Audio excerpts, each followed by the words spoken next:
मित्रों नमस्कार। शिखरवाणी के YouTube संस्करण में आपका स्वागत है। इसमें हम एक विशेष महत्व के विषय की चीरफाड़ करते हैं। आज का हमारा मुद्दा है यूपी विधानसभा चुनाव और योगी का राजनीतिक भविष्य। विषय है योगी पर दाव, भर पाएगा बंगाल के घाव।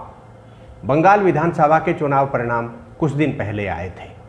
भाजपा को अपेक्षा थी उसकी सरकार बन जाएगी, लेकिन सरकार तृणमूल कांग्रेस की बनी।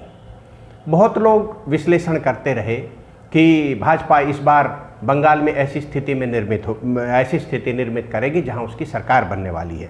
मीडिया भी विश्वास करने लग गया था कि जिस तेजी से प्रचार उठा है, जिस तेजी से मोदी, अमित शाह, योगी और जगत प्रकाश नड्डा कि एक टीम ने पूरे बंगाल में जो वातावरण बनाया है, उस वातावरण ने सरकार बनाने जैसी स्थिति निर्मित कर दी है। जनता भी ऐसा मानने लग गई थी और बाद में तो भाजपाई भी मानने लग गए थे कि उनकी सरकार बन सकती है बंगाल में, लेकिन ऐसा हुआ नहीं।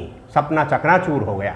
इस चकनाचूर के पीछे के रहस्य को हम समझने की कोशिश करते हैं और कहा यह जाता है कि 125 से 130 वो विधानसभा की सीटें हैं जहां मुस्लिम मतदाता तय करता है कि आखिर यहां विनर कौन होगा।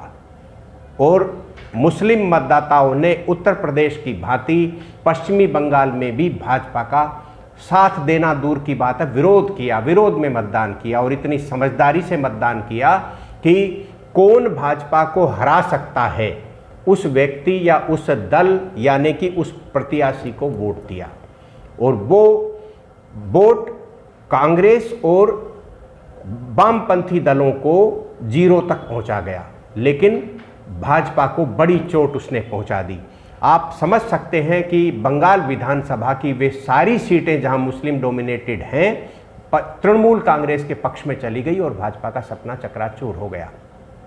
ये एक इतना बड़ा घाव है जो उत्तर प्रदेश के लिए भाजपा नेतृत्व को दर्द दे रहा है। और ये दर्द योगी के नेतृत्व में उत्तर प्रदेश विधानसभा के चुनाव लड़े जाएं या न लड़े जाएं, इस पर मंथन करने को भाजपा नेतृत्व को विवश कर दिया।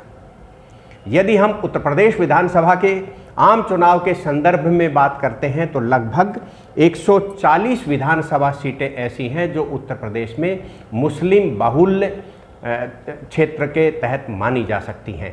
ये विधानसभा सीटें, इनमें जीत और हार का निर्णायक मत जो है वो मुस्लिम मतदाता है। पिछली बार भाजपा ने 300 से अधिक सीटें जीत करके और जो परचम लहराया था उसके पीछे ये माना जाता है कि पिछले विधानसभा चुनाव में मुस्लिम महिलाओं ने 3 तलाक कानून से प्रसन्न होकर मोदी के पक्ष में मतदान किया था, जिसके कारण भाजपा उत्तर प्रदेश में एक बड़े जीत और बड़े बहुमत के साथ सत्ता में आई थी। इस बार जो बंगाल का उदाहरण सामने आया है, उससे यह अनुमान लगाना संभव नहीं है कि मुस्लिम महिलाएं उत्तर प्रदेश में फिर से भाजपा को वोट देकर इसी स्थिति तक ला सकती हैं।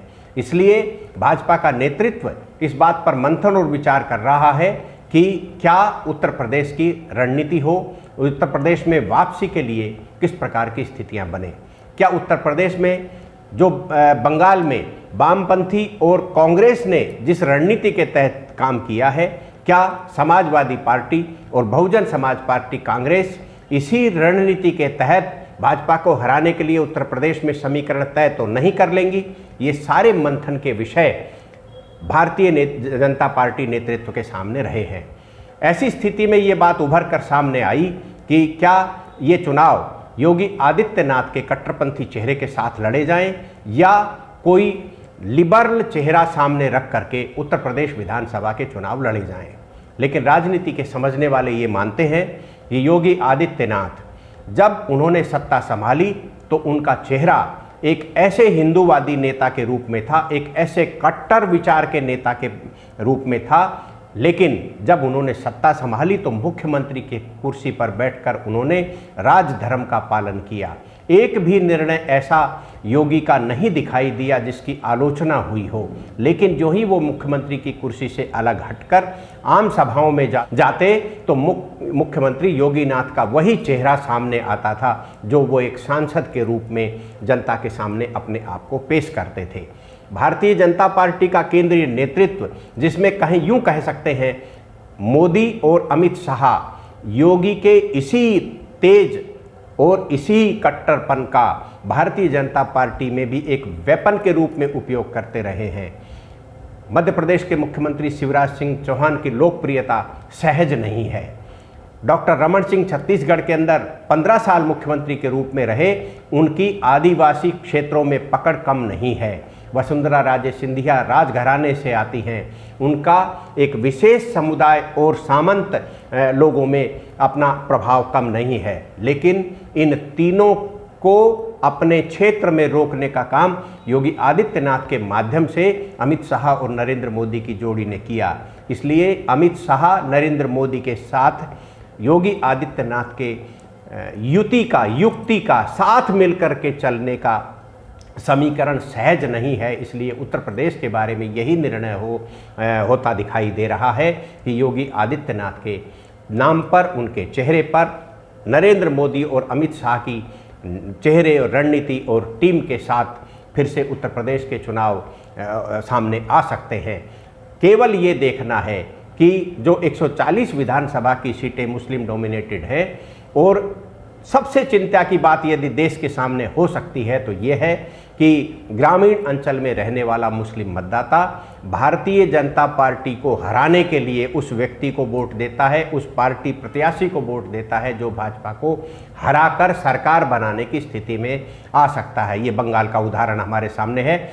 ऐसी स्थिति में किस रणनीति के तहत जो है आने वाले उत्तर प्रदेश विधानसभा चुनाव के लिए भाजपा की रणनीति होगी, ये स्पष्ट दिखाई दे रहा है। योगी का कट्टरपंथी चेहरा, योगी के हिंदुत्व के विचार, उत्तर प्रदेश में राम मंदिर के निर्माण के लिए जो रास्ता प्रशस्त हुआ है और जिस प्रकार की परिस्थितियां निर्मित हो रही हैं, इन सारी परिस्थितियों को देखकर भाजपा के लिए चाहे राह कैसी भी हो, लेकिन चाह पहले जैसे ही है। इस प्रकार की राजनीतिक समीक्षा और इस प्रकार की राजनीतिक व्यवस्थाओं में उत्तर प्रदेश भाजपा के लिए बहुत महत्व का है। योगी आदित्यनाथ का चेहरा ही इस समय सबसे बड़ा चेहरा है। उस चेहरे के साथ यदि मोदी के चेहरे का प्लस हो जाता है तो 1 और 1 11 का परिणाम उत्तर प्रदेश विधानसभा के चुनाव में दिखाई देगा। और अंत में शिखरवाणी के यूट्यूब संस्करण के आज के विषय पर हमारी चीड़-फाड़ में इतना ही। किसी खास विषय पर हम फिर आपसे मिलते हैं। मुझे दीजिए इजाज़त। नमस्कार।